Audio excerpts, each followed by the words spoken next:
어거스틴의 고백록 이제 마지막 우리가 9권 부분이 이제 마지막 부분입니다. 어머니 모니카가 이제 죽는 얘기로 고백록을 저희는 고백록 묵상을 마치려고 합니다. 오늘이 35번째니까 지금 제가 살펴보니까 앞으로 한 많으면 3번, 적으면 2번 정도 하고 마치게 될 것 같습니다. 오늘 말씀은 세례를 받은 후에 어거스틴은 더 이상 밀라노에 있을 필요가 없어졌어요. 밀라노에서 지금 수사 교수직을 하고 있었지만 그가 온전히 주님을 만나고 난 다음에는 그가 추구하였던 것과 세상이 요구하였던 것들로부터 자유하게 되었기 때문입니다. 더 이상 내가 그동안 추구하였던 물질적 욕망, 또 세상적인 어떤 권력과 성공에 대한 욕망, 또 육체적 욕망, 이런 모든 것들 자체가 다 사라져 버렸어요. 아니 거기서로부터 거기에 내가 묶여 있었던 그런 삶의 모습에서 완전히 이제 자유하게 되었습니다. 그러니까 세상에 묶여 있는 것들, 그러니까 세상에 묶여 있다는 것은 세상의 것들이 나의 삶의 목적이었다는 뜻이에요. 돈을 버는 것이 목적이었고 아교수가 되고 세상에 유명해지고 이런 것들이 내 삶의 목적이었던 거거든요. 근데 그 목적이 아닌 것이 된 거죠, 이제. 그래서 거기서부터 노임받는 순간, 그 다음에 이런 질문이 던져진 겁니다. 그럼 어떻게 살 것인가? 우리가 사실 예수를 믿고 주님을 깊이 영접하고 난 다음에 그 다음에 어떻게 살 것인가라는 물음에 대한 대답들을 별로 잘 못 해줬어요. 그러니까 예수를 믿고 새롭게 거듭났다면 그러면 거듭난 자는 어떤 삶을 살아야 되는가? 그걸 가르쳐야 되는데 그 거듭난 자의 삶에 대한 가르침이 없었던 거죠. 그냥 거듭나고 그 다음 뭐예요? 거듭나서 천국 가는 얘기로 끝나버렸습니다. 이 부분에서 이제 어거스틴이 질문을 던졌습니다. 그럼 우리가 이제 회심하고 새로워졌는데 그럼 이제 어떻게 살 것인가? 이렇게 고민하고 있었는데 그 당시에 이제 같이 세례를 받았던 사람들도 있었지만 우선 이 어거스틴이 한 행위는 자신의 수사학 교수직을 내려놓습니다. 수사학 교수직을 내려놓았지만 그 다음은 어떻게 할 것인가? 이렇게 구체적인 길을 찾고 있을 때 고향 사람이면서 이 어거스틴보다 먼저 세례를 받고 먼저 관직을 벌였던 에보디우스라는 사람을 만나게 되었어요. 이 에보디우스가 집으로 찾아와서 같이 만나게 되었는데 에보디우스의 다음 삶, 어떻게 살 것인가에 대한 결정이 어거스틴에게는 큰 도전이 되었습니다. 9권 8장 17절에 세상의 관직을 그만두고 당신만을 섬기기로 준비를 하고 있었다. 에보디우스가 이제는 주님만 섬기는 삶을 살겠다는 거예요. 그래서 어거스틴이 그럼 우리 같이 삽시다. 그래서 이제 세례받고 새로워진 자들과 또 이 에보디우스와 함께 거룩한 목적을 위해서 함께 살기로 결정합니다. 그리고 이제 원래 고향이었던 아프리카로 북아프리카 지역으로 돌아가기로 결정하였습니다. 이건 굉장히 중요한 결정입니다. 사실은 이게. 그러니까 무슨 얘기냐면 서로 영적인 경험을 한 자들이 서로 모여서 신앙적 추구를 하는 것은 언제나 소중하거든요. 함께 모여서 함께 신앙적 깨달음에 이르고 서로가 서로 안에 역사하신 하나님을 경험하고 난 다음에 이제 어떻게 살 것인가, 이제 우리가 어떻게 살까 서로 논의하고 함께 사는 방향성을 같이 하는 것은 굉장히 중요합니다. 제가 이 어거스틴의 고백록을 읽으면서 이 상당히 많은 질문들 중에 한 질문이 좀 풀렸어요. 그 어떤 것이냐 이런 거거든요. 우리가 더플랜 훈련도 하고 또 여러 가지 훈련들을 하면서 훈련의 과정에 한 단계를 넘어갔을 때 그 다음에는 어떻게 할 것인가. 저는 좀 그 다음은 그냥 자율적으로 맡겼어요. 그냥 본인이 알아서 이제는 그동안 배운 훈련의 방식을 가지고 살아야 된다 이렇게 생각을 하고 이렇게 맡겼던 측면이 좀 많은데, 근데 사실 이 어거스틴의 결정들을 바라보면서 그것이 아니다라는, 그것이 아니다, 뭔가 더 있어야 된다라는 사실을 조금 더 깨닫게 되었습니다. 그 무슨 얘기냐면 그런 사람들의 모임이나 그런 사람들의 공동체가 형성되어야 되겠다라는 생각을 더 많이 갖게 됐어요. 사실은 그런 계획은 있는데 구체적 실행을 못했어요. 그러니까 이 믿음의 여러분 이 단계가 있잖아요. 뭐 학교로 말하자면 초등학교가 있고 중학교가 있고 고등학교가 있고 대학교가 있고 대학원이 있고 박사과정이 있고 이렇게 쭉 있잖아요. 그러면 사실은 초등학교 졸업한 친구와 박사과정을 마친 사람과는 대화가 안 돼요. 어떻게 보자면 영적인 질서도 마찬가지 아니겠습니까? 어떤 질서의 단계에 어느 부분은 그들과 서로 얘기하며 서로가 서로에게 힘을 불어넣어주는 어떤 차이는 있어야 된다. 차별이 아니라 그런 측면에서 좀 놓친 게 있었다라는 생각이 좀 들었습니다. 어거스틴은 바로 그런 경험을 하고 난 사람들끼리의 모임을 가진 거예요. 야, 그럼 우리가 이제 함께 살아보자. 함께 거룩한 목적을 위해서 함께 살자. 구권 8장 17절에 그렇게 결정을 합니다. 저는 이게 매우 중요한데 이제 제가 제시하게 될 다음 스텝에 대한 얘기들은 아마 이런 측면에 대한 조금 만족도를 높이고 서로가 하나가 될 수 있는 어떤 제시가 되지 않겠는가. 여러분 기도하면서 좀 쳐다봐 주시면 좋겠습니다. 자, 이렇게 같은 뜻을 갖게 된 이들과 함께 이제 아프리카로 돌아가기로 했어요. 그래서 오스티아 밀라노에서는 좀 떨어진 곳이지만 오스티아 항구에 도착합니다. 그래서 오스티아에서 배를 타고 카르다고로 먼저 간 다음에 그 다음에 그들의 고향인 타가스테로 가려고 계획을 세웠는데 그 지역에 내란이 발생한 겁니다. 내란이 발생하면서 배를 타지 못했어요. 배를 타지 못한 상태가 좀 시간이 좀 지나면서 어머니 모니카가 열병에 걸려서 그 오스티아에서 죽습니다. 다음 주에는 그 어머니 모니카와 함께 경험하였던 오스티아 환상에 대한 얘기를 좀 하겠습니다만은 어머니 모니카를 그렇게 보내고 난 다음에 이제 오늘 얘기는 그 어머니 모니카에 대한 얘기입니다. 그래서 오늘 특별히 부모인 분들과 또 아직 자녀들이 없지만 저희들처럼 자녀가 없지만 어떤 태도로 우리가 이 세상에서 영적 부모로 살아가야 되는지에 대한 얘기를 할 텐데 좀 주의 깊게 들어주시면 감사하겠습니다.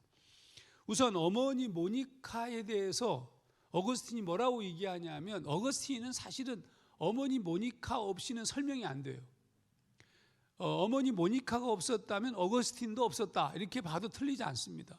저는 이 고백록을 읽으면서 그런 걸 느낄 수가 있었는데 어거스틴이 이렇게 설명합니다. 구권 8장 17절 어머니는 자신의 육신으로는 나를 시간의 빛에 태어나게 하셨고 자신의 마음으로는 나를 영원한 빛에 태어나게 하셨습니다.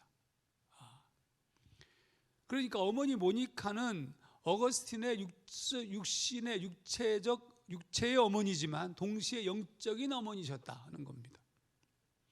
여러분 이건 중요합니다. 여러분 여기 자녀를 낳으신 분도 계시지만 여러분들이 스스로 내가 우리 아이들에게 내 몸에서 난 그 내 아이라고 육체의 아이라는 것에는 그거는 부인할 수 없는데 여러분이 스스로 내가 영적으로도 네 아버지다, 영적으로도 네 어머니다라고 말할 수 있는지, 내가 넌 내 육체의 자식이지만 난 동시에 나의 영적인 자식이다 이렇게 얘기할 수 있는지를 물어봐야 돼요.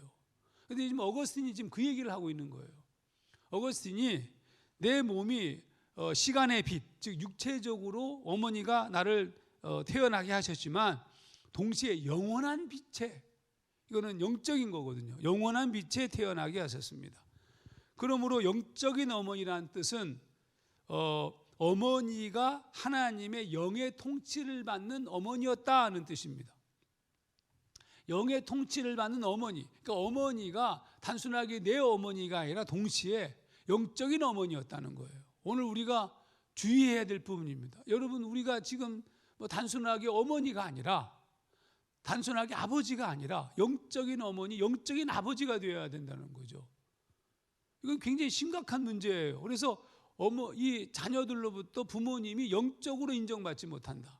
우리 어머니의 신앙, 우리 아버지의 신앙을 신뢰하지 못한다. 그건 굉장히 여러분이 아무리 교회에서 직분이 높고 심지어 그 직분이 목사라 할지라도 제가 가끔 가다가 이 청년들이 우리 교회 와서 우리 교회 다니겠다고 상담하면서 그 아버지가 뭐 하시는 분이냐 이렇게 물어볼 때가 있는데 목사님이라는 거예요. 목사님. 한두 명이 아니에요. 자기는 그 아버지가 목사님이라서 아버지가 목회하는 교회는 가기 싫다는 거예요.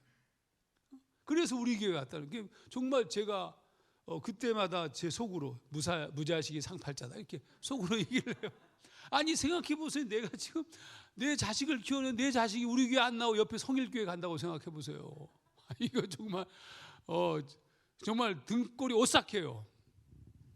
근데 그거는 알고 보면 만약 그런 일이 벌어진다면 제 잘못이겠죠. 제 잘못. 특히 제 아내가 더 큰 잘못이라고 생각합니다. 여기 있는 분들은 아시겠지만 제 아내가 책상을 쳤습니다. 어거스틴은 어머니의 은혜, 그러면 도대체 어머니와 이 아버지가, 특히 어거스틴의 어머니가 영적인 어머니가 되었다. 영적인 어머니가 어떻게 된 것일까? 그 부분에 대해서 이렇게 설명합니다. 9권 8장 17절에 내가 지금 말하고자 하는 것은 어머니의 은혜가 아니라 어머니에게 주신 당신의 은혜입니다. 중요한 얘기죠. 왜냐하면 어머니가 자기 자신을 창조한 것도 아니요 교육을 시킨 것도 아니기 때문입니다. 당신이 어머니를 창조하셨습니다. 어거스틴이 어머니에 대한 설명에 매우 중요한 부분은 이 부분이죠. 어머니에게 주신 당신의 은혜. 그러니까 모니카의 어거스틴 양육과 모든 것은 하나님의 은혜로 이미 충만해진 모니카의 영적 행위였다는 거예요. 자녀를 키우는데 먹이고 입히고 학교 보내고 옷 사주고 그게 전부가 아니에요, 여러분. 이거는 다 육체적인 거죠, 육체적인 거. 우리는 영적인 것을 소홀히 하는 측면이 있어요. 같이 아이를 데리고 주일날 아이들과 함께 데리고 소풍 가서 오케이, 소풍 가는 거 괜찮아요. 어디 먼 여행을 가도 괜찮아요. 그러면 그 시간이 되면 그 근처에 있는 예배당에 찾아가서 예배를 드리고 그런 형편이 아니면 호텔에서라도 그 시간을 지켜서 함께 예배를 드려야 되는데 그때 함께 놀고 함께 즐기고 그렇게 아이를 기쁘게 한 것이 옳다고 생각하십니까? 옳은 게 아니에요, 여러분. 그건 옳다고 느껴질지 모르지만 옳은 것이 아니라 잘못하고 있는 행위입니다. 그건 영적인 어머니가 아니죠. 영적인 아버지도 아니고 그냥 육체적으로 좋은 부모에 불과해요.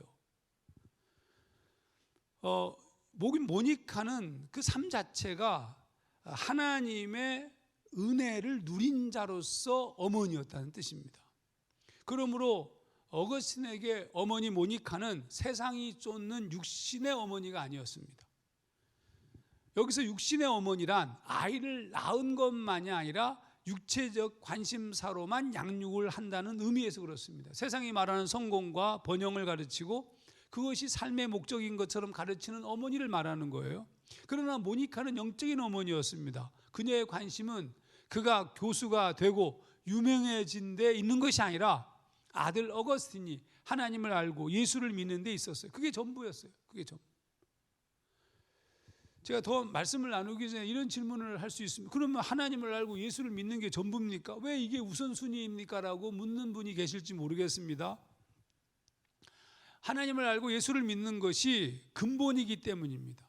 무슨 얘기냐면 그때 비로소 인간의 존재 이유와 인간이 살아가야 될 가치를 알기 때문입니다. 뿐만 아니라 우리가 살아가는 길과 방향과 목적을 깨닫고 걸어가게 하기 때문입니다. 이 사실을 잊어서는 안 돼요. 모든 부모님들은. 근데 이걸 놓친다는 거죠. 어거스틴의 어머니 모니카는 이걸 놓치지 않았다는 뜻이에요. 자, 그러면 우선 더 얘기하기 전에 여러분에게 특히 어머니, 아버지들, 오늘은 특별히 어머니들에게 좀 부탁하고 싶습니다. 여러분 매일 자녀를 위하여 구체적으로 기도 제목을 써가면서 기도하셔야 됩니다. 여러분의 자녀들을 위한 기도 노트를 만드세요. 거기에 일거수일투족, 아이의 삶, 아이의 생활, 아이의 고민, 아이의 고통, 그리고 살고 있는 내 삶 속에서의 우리의 소위 이 세상에 우리 아이들이 어떤 고통을 당하고 있는지 이런 것들을 세세히 써가면서 하나님 앞에 여러분 기도하는 아이들만을 위한 아이들 기도 수첩이 있어야 될 것 같습니다. 아침 식사 자리에서 같이 식사할 때 둘러 앉아서 어머니가 혹은 아버지가 그 식사 자리에서 대표로 기도를 하고, 그리고 같이 밥을 먹었으면 좋겠습니다. 그리고 밤에 잠자리에 들 때 지치고 학원 갔다 와서 피곤한 아이가 드러누워 있는 침대, 혹시 먼저 잠이 들더라도 그곳에 가서 그 아이를 바라보면서 축복하면서 기도했으면 좋겠습니다. 지금 아직 아이를 낳지 않은 엄마 뱃속에 있는 상태라면 엄마 뱃속에 있을 때부터, 아니 그 전에 어머니 뱃속에 있기 전에 지금 아이를 기다리고 아이를 준비하는 사람은 지금부터 부부가, 어머니가 혼자서라도 하나님 앞에 기도하고 내게 주어진 자녀를 하나님의 뜻대로 키우겠다고 기도해야 될 겁니다. 어머니의 뱃속에 있을 때는, 그리고 그때도 기도해야 되고, 그 아이가 태어나서 엄마의 젖을 물 때부터 기도는 또 계속돼야 됩니다. 마치 호흡하듯이 아이가 그것이 당연한 것처럼 알도록 생활이 되어 있어야 돼요. 그게 자연스러워져야 된단 말이죠. 제가 가끔 즐겨보는 TV 프로그램 중에 뭉쳐야 찬다 맞죠? 뭉쳐야 찬다는 게 있어요. 그런 프로그램이 있습니다. 한국의 소위 말하면 각 경기 단체에 레전드들이 모여서 축구팀을 만들었어요. 안정환 감독이 감독을 하고 이동국 선수가 코치를 하는. 근데 이제 지난 주인가 지지난 주인가를 봤더니 거기에 15살 맞죠? 14살 제가 뭐 짧게 봐서 잘 모르는데 14살 먹은 아이들인데 한국의 탑5, 탑10에 드는 놀라운 축구 실력을 가진 아이들이 온 거예요. 그 아이들과 경기하는 장면도 나오는데, 제가 경기하는 장면을 못 봤습니다만 그 전에, 경기하기 전에 그 5명의 탑5 아이들이 자신들의 개인기 뭐 이런 것들을 보여주는 시간이 있었어요. 근데 어떤 장면이 있냐면, 그 제목은 잃어버렸는데, 이렇게 왜 볼을 뚝 뒤로 발로 툭 튕긴 다음에 다시 이제 뒤꿈치로 착 쳐 올려가지고 이거를 앞에 수비수가 있는데 수비수를 머리를 넘겨서 가는 그런 이제 기술이 있어요. 근데 거기에 한 아이가 자기 독창적 기술이라고 자기 이름을 붙인 기술이 있어. 그걸 이제 하니까 이제 다른 선수들이 한번 감독님 또 한번 해보시죠. 그랬더니 못한다는 거예요. 안 하겠대요. 이동국 코치는 좀 할 수 모르니까 한번 해보라고. 그 이동국 코치가 조금 버벅대더니 하더라고요. 비슷하게. 근데 왜 안 하시냐고, 왜 못 하시냐고 이렇게 물어봤더니 뭐라고 얘기하냐면, 자신들이 축구 연습하고 뭐 경기장 전에 연습할 때 이런 거 하면은 선배들한테 얻어 터졌다는 거예요. 하지 못하게. 왜 그런지를 안정환 감독이 이렇게 얘기했어요. 이 기술은 아주 어렸을 때 이게 내 몸에 뵐 정도로 어렸을 때부터 이 기술을 구사해야 나중에 써먹을 수 있는 것이지 중간에는 묘기밖에 안 된다는 거예요. 그러면서 이 아이들을 보면서 뭐라고 얘기해? 우리나라에서도 이제 네이마르 같은 혹은 메시 같은 선수가 나오겠다고. 그러니까 굉장히 중요하거든요. 여러분, 우리가 어렸을 때 아이가 엄마 뱃속에 있을 때부터 교회 오면 목사님한테 가서 기도를 받고, 저한테 와서 기도를 받고 기도하고, 그리고 이 아이가 뱃속에서 태어날 계속해서 매일 아침마다 저녁마다 기도하고, 그럼 그건 자연스럽잖아요. 그건 매우 그건 호흡하듯이 밥을 먹듯이 기도하고 하나님의 말씀 따라 사는 것이 매우 자연스러워지는 거잖아요. 다 커가지고 그제서 뭐 하려고 하면요, 그거 뭐 방법이 없습니다. 마치 다 커서 하면 아까 얘기한 것처럼 그 이상한 기술 묘기를 부렸다가 얻어 터지는 것처럼 씨알도 안 먹힌다는 뜻입니다. 여러분, 지금 늦지 않았어요. 우리 아이를 품은 분들, 아직 아이를 기다리는 분들, 아이가 어린 아이들이 있는 지금부터 이 굉장히 기본적인 영적인 어머니로, 영적인 아버지로 우리 아이들을 양육했으면 참 좋겠습니다. 모든 삶의 중심에 그리스도가 있음을 드러내는 삶을 사는 거예요. 11조를 비롯한 헌금 생활과 주를 위한 봉사 생활과 말씀을 가까이 하고 늘 묵상하는 모습, 이것이 생활이 되어서 아이에게 자연스러운 현상임을 알게 해야 돼요. 그건 자연스러운 거. 기도하지 않는 게 이상해 보이고 말씀을 읽지 않고 큐티를 하지 않는 것이 그것이 이상한 것이 느껴질 만한 상황이 벌어지도록 하는 것이 좋은 부모님 아니겠습니까? 저는 우리 어머님에 대한 많은 인상들 중에 하나 깊은 인상을 갖고 있는 것이 이겁니다. 이제 어머님이 이제 어디 가서 산파이니까 아이를 이렇게 받고 그 다음에 아이를 받고 거기서 사례비를 받잖아요. 그러면 거기서 11조를 이렇게 떼요. 그 받은 돈 중에서 가장 깨끗한 돈을 11조로 뗀 다음에 그런데도 깨끗하지가 않아요. 그러니까 그거를 그 위에 이렇게 포대기를 놓고 다리미질을 하는 거예요. 그래서 아주 반짝반짝 아니 바짝하게 이렇게. 그런 다음에 그걸 성경책 사이에 끼워뒀다가 나중에 헌금을 하는 것을 보았습니다. 그게 저에게는 굉장히 신선했어요. 하나님을 예배할 때는 이미 주일날 와서 헌금을 할 때 헌금이 아니라 이미 그거를 구분해서 다리미질 할 때부터 이미 하나님께서는 흠양하는 예물이 되고 있다. 우리의 모든 삶이 다 그렇다는 뜻입니다. 성경에 드러나는 대표적 인물 중에 한 사람은 디모데입니다. 오늘 우리가 읽은 본문인데 그는 거짓이 없는 믿음을 가지고 있었습니다. 외조모, 외할머니 로이스와 어머니 유니게 때문이었습니다. 디모데가 그렇게 단단한 거짓이 없는 믿음을 갖고 있었던 이유가 뭐냐? 바로 그 할머니와 어머니의 믿음을 갖고 있어서 그래요.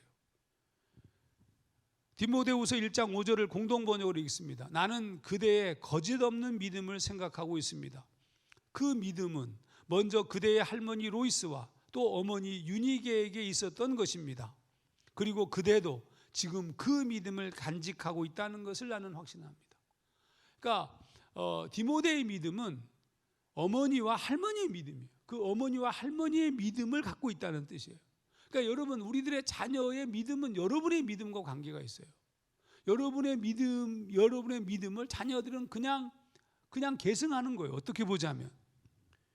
그래서 바울은 디모데가 보고 싶었습니다. 왜냐하면 디모데의 거짓 없는 믿음에서 믿음을 가지고 그가 울고 기도하던 모습들 자체를 통하여서 바울이 회복을 느꼈어요. 기쁨을 느꼈기 때문입니다. 여러분 진짜로 우리가 이 세상을 살아가다가 진짜 순수한 믿음들을 만나잖아요. 그러면 너무 행복해요. 진짜 믿음을 만나면, 진짜 거짓 없이 깨끗한 믿음의 사람을 만나면 가슴이 설렙니다. 전 더 그래요. 이렇게 얘기하면 어떨지 모르지만 제가 제 아내를 대학교 3학년 때 만났을 때 제 아내를 정말로 좋아했던 결정적 이유가 진실하고 거짓 없는 믿음의 사람으로 봐서 그래요. 그렇게 보이더라고요. 반듯했어요. 어떨 땐 좀 엄격해 보이고 너무 좀 수익한 느낌이 들기도 하였지만 오히려 저는 그 모습이 너무 좋았습니다. 저처럼 자유분방하고 그냥 뭐 천방지축으로 살던 하종환 목사 입장에서 보자면 제 아내의 반듯한 믿음, 아버지가 목사님이시고 그 자녀들이 전부 그 형제들이 또 신학을 하고 이런 모습들을 바라보면서 제 믿음은 점점 깊어졌거든요. 이건 굉장히 중요한 부분입니다. 오늘 이 시대에 우리에게 필요한 것이 뭘까? 이런 사람들이 있어야 되는 거 아닙니까? 그 디모데의 거짓 없는 믿음에서 흘리는 눈물을 보면서 바울은 회복이 돼요. 기뻐했어요. 디모데후서 1장 3절에서 4절.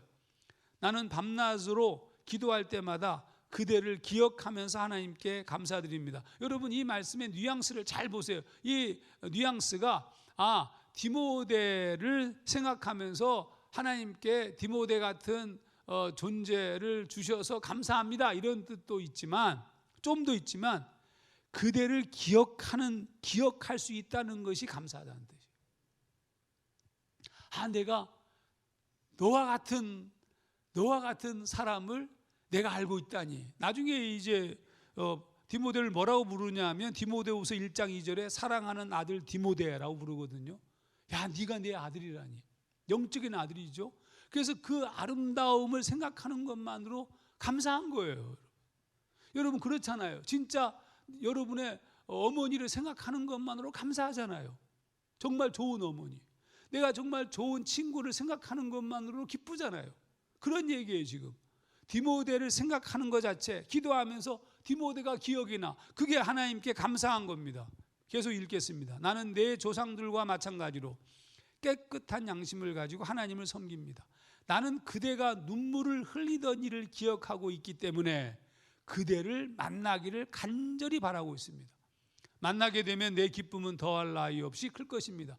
그 디모데의 거짓 없는 믿음과 그 믿음의 눈물의 순수를 바라보면서 행복했다는 거예요.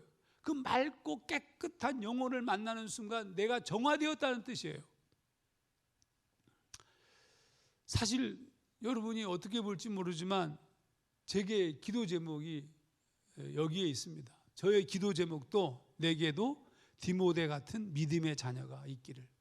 육신의 자녀는 없지만 바울도 독신이었으니까 육신의 자녀가 없었죠. 그런데 바울에게 디모데와 같은 믿음의 자녀가 있었던 것처럼 하종환 목사에게도 믿음의 자녀가 있기를 기도합니다. 그래서 인생을 다 마쳤을 때, 모든 걸 다 마칠 때 나의 모든 신앙의 유산을 물려줄 수 있는 자녀가 있기를, 내 사랑하는 디모데라고 부를 수 있는, 이건 축복이죠. 그러니까 제가 지금 생각만 해도 막 흥분이 되고 정말 축복이라고 느껴지는데 바울이 그걸 축복이라고 얘기하는 거예요. 야, 너를 내가 기도할 때 네가 생각난다. 야, 네, 그래서 하나님께 감사했어. 고맙다. 네가 내 믿음의 아들이어서. 이런 얘기입니다. 여러분, 그래서 여러분 더 권면하고 싶습니다. 여러분의 육신의 자녀를 가지고 계신 부모님들께 더 강력하게 얘기하고 싶은 것이 뭐냐면, 여러분의 자녀와 여러분은 절대로 떼어놓을 수 없는 육신의 아들과 딸이잖아요. 육신의 아들과 딸로 국한시키지 마시고 영적인 믿음의 아들과 딸로도 세우시기를 진심으로 축원합니다. 육신의 딸 아들이 아니라, 그것만이 아니라 영적인 그래서 그 아이를 생각만 하게 해도 행복하고 즐거울 만큼 그렇게 바르게 키우셔야 됩니다. 이제 뭐 아이들이 다 커가지고 이제 틀리는 분들은 안 됐습니다만 그러나 우리가 지금이라도 그러지 못한 우리 아이들, 우리 지체들의 자녀들을 위해서 기도할 수 있잖아요. 아직도 늦지 않았다고 생각하고 계속해서 기도할 수 있는 거 아닙니까? 모니카를 말하면서 놓치지 말아야 될 것이 또 있습니다. 그게 모니카의 신앙인데, 여러분 놀랍게도 제가 그 다음 온 거를 프린트가 안 되어 있네요. 주여. 여하튼 간에 계속 그래도 뭐 어떻게 생각하면서 얘기하겠습니다. 그녀가 소위 모니카가 신앙의 가정에서 자랐지만 사실은 단순히 어머니의 양육 때문만은 아니었습니다. 서은이 사람 내 가방에 혹시 있나 보세요. 어머니의 양육 때문만이 아니었습니다. 흥미롭게도 그녀에게는, 이 어머니 모니카에게는 어머니보다 더 신앙에 열성이 있는 나이 많은 하녀가 있었습니다.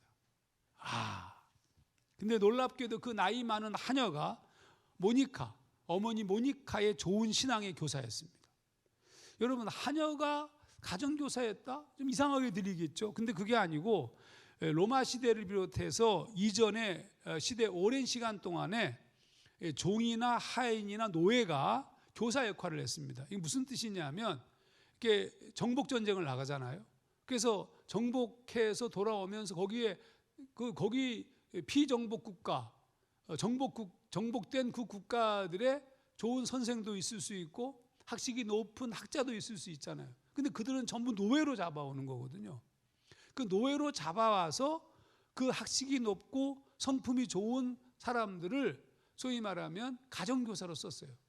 그게 이제 로마 시대나 그 전후 시대에 비일비재하게 있었던 얘기입니다. 그래서 교육이라는 말을 쓸 때 페다고지라는 단어를 써요. 페다고지. 이 페다고지는 파이다고게오라는 말입니다. 소위 파이다, 여러분 아시다시피 파이디온, 이게 아이라는 뜻이거든요. 파이다, 아이라는 뜻과 그 다음에 이끌다, 아고고스, 이끌다는 뜻의 합성어가 파이다고게오. 여러분, 이게 이제 지금 제가 얘기하는 페다고지입니다. 페다고지. 교육이라는 뜻입니다. 그러니까 여기서 파이다라는 말은 어린이라는 말로도 쓰이지만 종이라는 말로도 쓰입니다. 그래서 여러분 제가 지금 설명한 것처럼 이 종이 가르친다는 거예요. 아이를 가르친다는 뜻도 있지만 종이 가르친다는 뜻도 있어요. 그래서 이 페다고지라는 말, 교육이라는 의미가 그와 같은 의미도 함께 담고 있다. 그 어머니가 가르치지 못한 측면들, 사실 그 고대의 로마 시대라든지 그 이후의 시대에 그 저희 귀족의 부인이라든지 부유한 집안의 부인이라든지 많은 사람들은 소위 사교적 활동이라든지 삶에 자기 자신을 가꾼, 우리나라처럼 우리나라의 60, 70년대, 80년대, 60년대 이전의 어머니들, 가부장적 중심 사회에서 아버지들이 나가서 일하고 어머니들은 집에서 자녀를 키우는 이런 기본적 구조가 아니라 상당히 성평등적 입장이 있었던 이 소위 말하면 중세 이런 시대에는 그 여성들이 단순하게 집에만 있었던 것이 아니고 사회적 활동, 사교적 활동들을 많이 했어요. 그러면 아이들을 누가 키우느냐 하면 노예들이 키웠다는 거, 종. 근데 여러분 바로 이 모니카에게는, 어머니 모니카에게는 어머니 외에 좋은 나이 많은 좋은 하녀 종이 있었어요. 그를 통하여서 모니카가 바른 소위 말하면 교육을 받았다는 뜻입니다. 여기 이 고백록에 보면 재미난 얘기가 나오는데, 이게 이제 집에서 술을 받아서 술을 하는데 이 술을 떠오라고 그러면 떠오라고 할 때마다 모니카가 한 모금씩 마신 거야. 그러다가 너무 맛있어졌어. 그래서 어느 날부터인가 할 때마다 한 잔씩 마시면서, 만약 그렇게 두면 나중에 이제 술 중독자가 되는 거죠. 그 어느 날 그걸 보고 이 나이 많은 하녀가 아주 그냥 눈물이 쏙 빠지도록 혼냈어요. 아주. 그날부터 이제 술을 안 마셨다. 뭐 이런 예화를 이렇게 모니카가 아들 어거스틴에게 얘기했던 거겠죠. 그러니까 여기서 중요한 부분이 뭐냐면 어머니 외에 또 누군가가 신앙의 선생님이 있어야 된다는 뜻이에요. 저희가 제 얘기를 하면서 우리가 이제 세대로 살던 집에 그 집주인, 여자 집주인이 집사님이셨어요. 교회 집사님. 근데 이분도 남편을 일찍 잃고 아들, 딸 둘, 아들 둘을 키우고 있었던 그런 어머니 집사님이셨습니다. 그러니까 우리 어머니는 아버지를 먼저 제 아버지, 우리 어머니의 남편을 먼저 보내고 난 다음에 막막했을 때 우리 어머니에게는 그 집사님이 모든 면에 본이 되었어요. 그러니까 그분이 걸어온 길, 그분이 우리 어머니보다 연배가 위셨는데 그 걸어온 길들 자체가 어머니에게는 모범이 되었어요. 그리고 그 길을 쫓아가는 거예요. 특히 신앙의 길, 그 외롭고 힘들고 고통스러웠던, 근데 그분은 그 가족들이 있었는데 한 사람은, 그 자녀 중에 한 사람은 소위 말하면 다른 소위 부인의, 그러니까 이 아버지가, 남편이 다른 여자와 사이에서 난 사람이었어요. 그렇게 사실 그 배다른 가족이 서로 있었지만도 불구하고 이 집사님이 정말로 멋있는 어머니로 바른 삶을 살았습니다. 그러니까 이 부분을 바라보면서 어머니가 배우는 거죠. 어머니의 선생님이셨어요. 어머니의 어머니는 위암으로 일찍 돌아가셨기 때문에 어머니의 어머니는 어머니의 선생님이 될 수가 없었어요. 근데 그분이 어머니의 선생님이 되셨습니다. 저는 이 부분을 또 보면서 두 번째 고민하고 있었던 한 부분을 좀 깊이 생각하게 되었습니다. 우리 교회 어른들, 우리 교사님들, 우리 교회 장로님들, 우리 교회 어머니들이 권면과 돌봄 그리고 좋은 선생으로 역할을 감당할 수 있지 않겠는가. 내 자식들만이 아니라 우리 교회의 영적인 자식들, 영적인 자녀들을 두는 그런 일들을 우리가 또 준비해야 되지 않겠는가. 이 두 번째 제가 깊이 고민하게 된 부분이기도 합니다.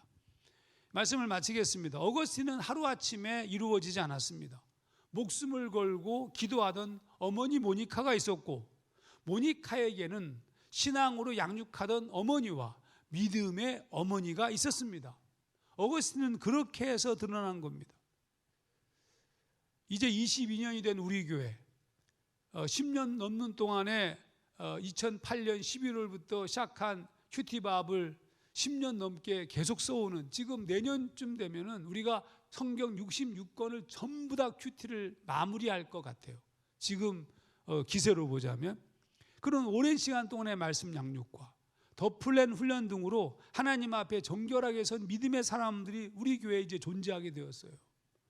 이제 걸어가려는 그 걸음에서 우리는 모니카와 같은 어머니와 바울과 같은 아버지가 세워지고 어거스틴과 같은 아들과 딸이 세워질 것을 기대할 때가 됐다는 뜻이에요.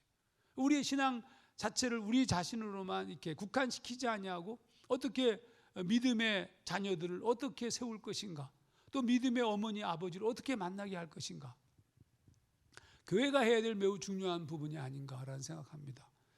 이제 그런 부분을 놓고도 함께 기도하기를 원합니다.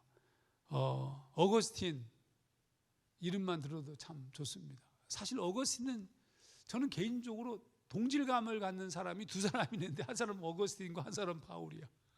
다 엉망진창으로 살다가, 어거스틴은 엉망진창으로 살다가 주님을 만나서 뒤집어진 사람이고, 바울도 자신한테 묶여서 죄의 유혹에 빠져서 허덕이며 살다가 주님 때문에 회복된 사람이고, 그러나 그 사람보다 더 아름다운 사람은 어떻게 보자면 디모데이고, 또 어쩌면 어거스틴은 중간에 변화되었지만 알고 보면 그 전에 어머니의 기도와 간구가 있었다는 것, 그거 자체는 우리에겐 큰 도전이 되는 것 같습니다. 여러분, 포기하거나 내려놓지 마시고 마지막까지 육신의 자녀이지만 동시에 영적인 자녀로 여러분의 자녀를 키우시고, 또 교회에서도 믿음의 자녀를 여러분 세우는 그런 우리 모두가 되었으면 좋겠습니다.